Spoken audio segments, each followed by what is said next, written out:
Hace poco más de una semana se conmemoró el Día Internacional de la Mujer. Y durante todos estos días he estado pensando en todas las mujeres a lo largo de la historia que han luchado contra un mundo que no hacía más que estancar su crecimiento, que estancar su desarrollo personal, su desarrollo profesional y, en fin, no les dejaba vivir como cualquier ser humano. Y en el mundo científico las cosas no eran del todo diferentes. Las menospreciaban, no les reconocían sus aportes en las investigaciones, subestimaban su competencia en los ámbitos en los que se desenvolvían, las dejaban a un lado en las salas de reuniones. Y es que este ámbito de discriminación hacia la mujer se sentía en el aire, y más aún en la Inglaterra en los años 50, lugar donde nació la mujer a la que va dedicado este video. Hoy les vengo a hablar sobre Rosalind Elsie Franklin, su vida, su lucha, su famosa foto 51 que reveló la estructura del ADN y cómo esto se relaciona directamente con Watson y Crick,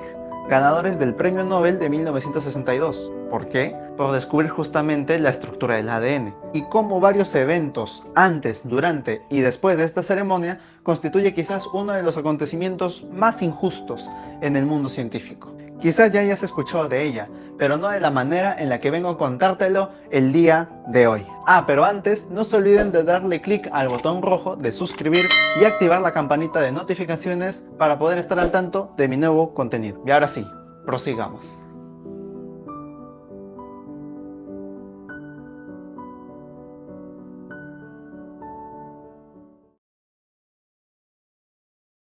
Rosalind Franklin nació el 25 de julio de 1920 en Londres, en el seno de una familia acomodada y dedicada a la banca y al negocio editorial.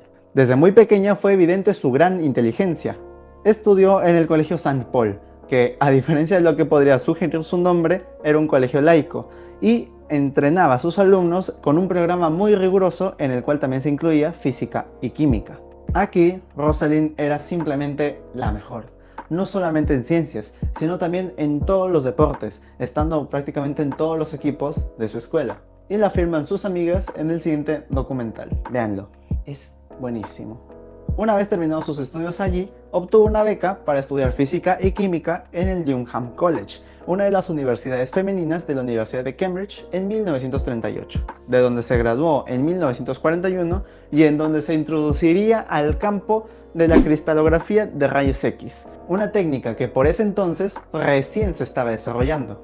Esta técnica, que hasta ahora se sigue empleando, solamente que con mucha más tecnología, permite conocer la ubicación de los átomos que componen la estructura de una molécula en su forma cristalina, gracias al análisis de los patrones de difracción que se forma tras dirigir rayos X a esta molécula. ¿Volaste? No te preocupes, lo retomaremos más adelante.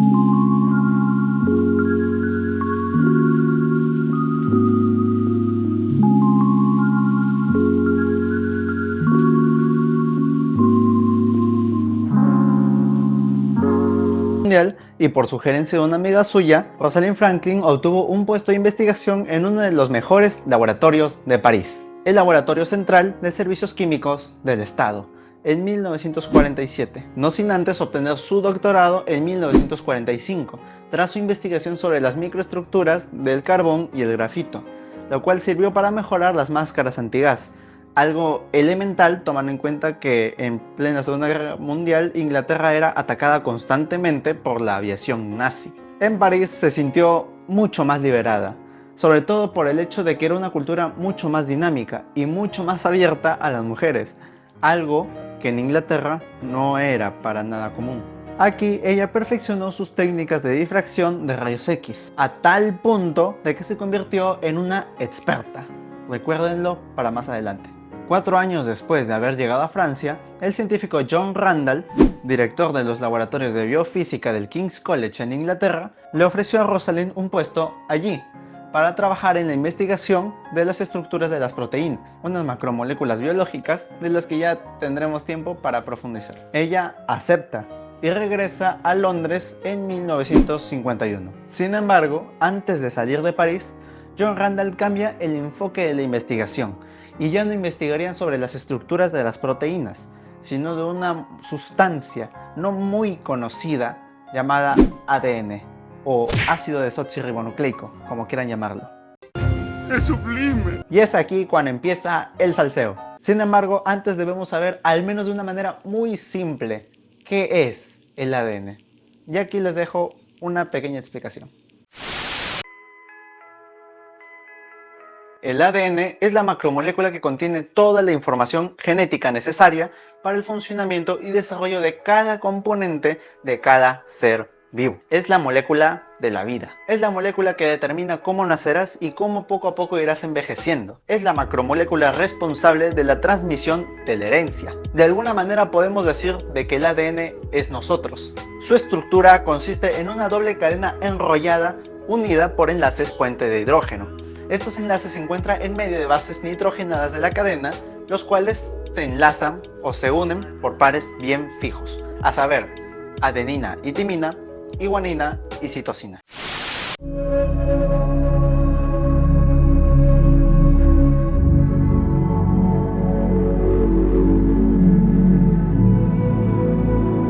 Volviendo a la historia, Rosalind, sin saberlo, se unió a la carrera por descubrir la estructura del ADN. Y es que desde hacía unos años habían varios científicos que estaban compitiendo por ver quién lograba encontrarlo primero.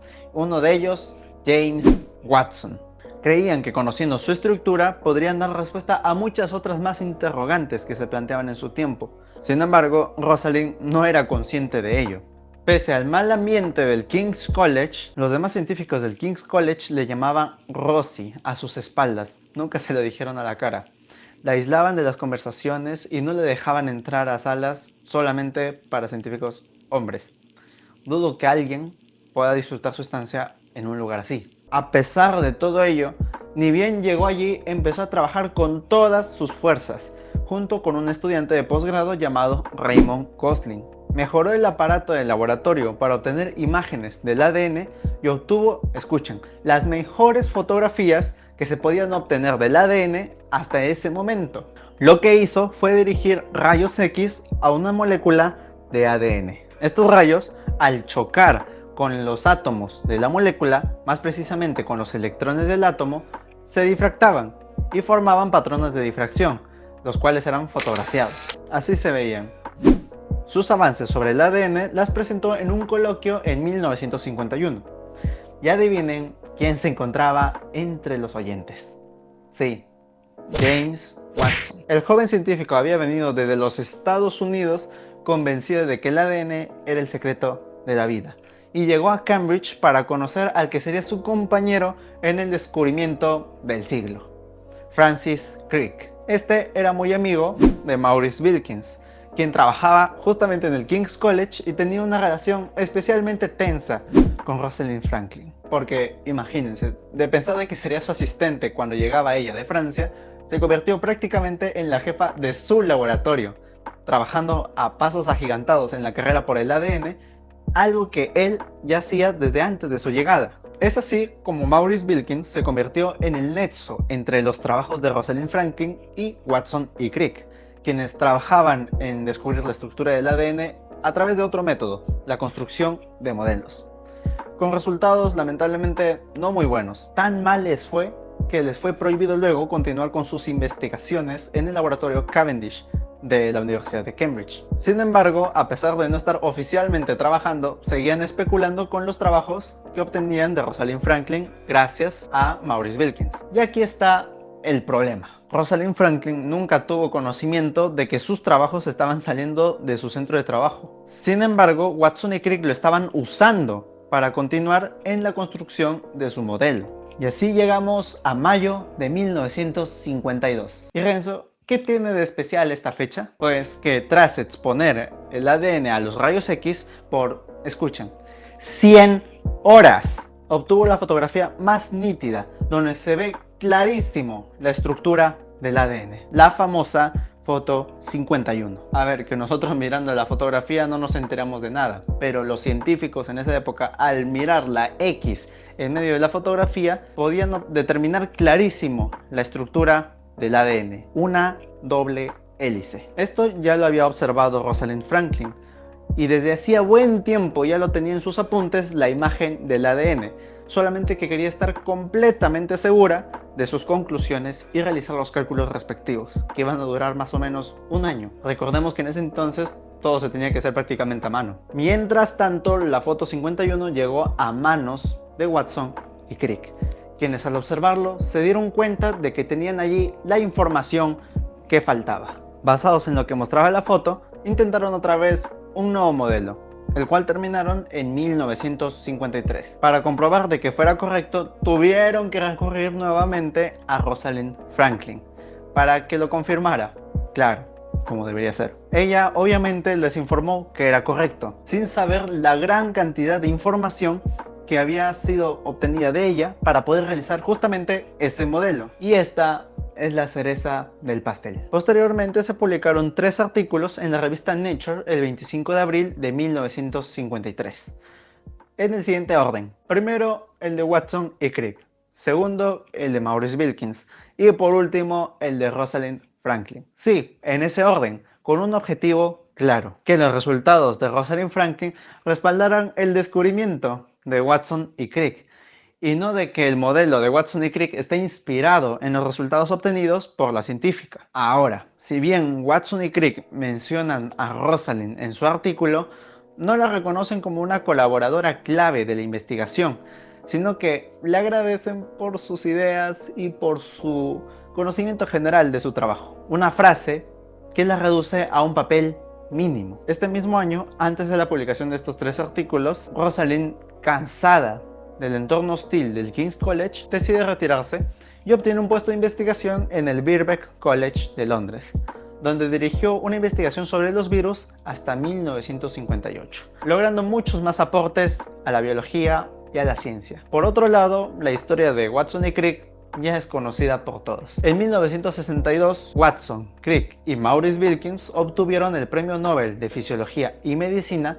por su descubrimiento del ADN. Ninguno de los 3, salvo Maurice Wilkins, pero de manera muy superficial, mencionó a Rosalind Franklin en sus respectivos discursos, negándole otra vez el reconocimiento que merecía. 6 años después, en 1968, James Watson publicó su libro bestseller, La doble hélice, en la cual califica a Rosalind Franklin como poco agraciada, poco colaboradora e incompetente para interpretar las fotografías de rayos X. O sea, hay que ser recontra sinvergüenza para hacer eso. Estos comentarios, que prácticamente rozan la difamación y el insulto, fueron criticados hasta por Maurice Wilkins y Francis Crick, y obviamente los familiares de Rosalind y sus colegas salieron a protestar por ello.